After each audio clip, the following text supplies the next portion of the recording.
Kryetari i Bashkisë së Tiranës Erion Velia ishte i pranishëm në fillimin e punimeve për rikonstruksionin e plotë të liceut Jordan Misja.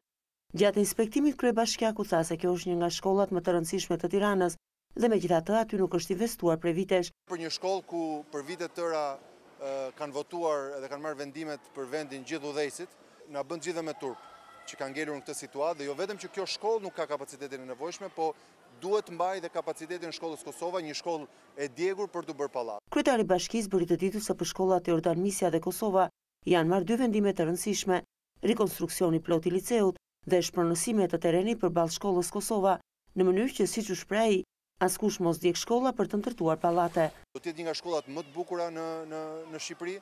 Nga 9 muaj do ta çojmë kalendarin në 6 muaj që shtatorit na gjej në ambiente të reja dhe nxënësit të kenë mundësi menjëherë në vitin tjetër të shijojnë ambiente të reja të shkollës. Vendimi i dytë që sapo kemi marrë është vendimi për të shpronësuar terrenin përballë, terrenin e shkollës Kosova, për disa arsye. Së pari se kemi nevojë për shkollën Kosova që të lirohet dhe liceu nga mbi ngarkesa, së dyti për të dhënë një leksion shumë të rëndësishëm që askush në qytetin tonë nuk duhet guxojë të djegi një shkollë për të bërë një pallat. Unë nuk jam këtu që të zgjidhem herën e ardhshme, unë jam këtu që gjenerata e ardhshme të thotë që gjatë kësaj administrate morëm vendime të rëndësishme për fëmijët edhe jo për partitë. Liceu Artistik Jordan Misja është krijuar në janar të vitit 1947.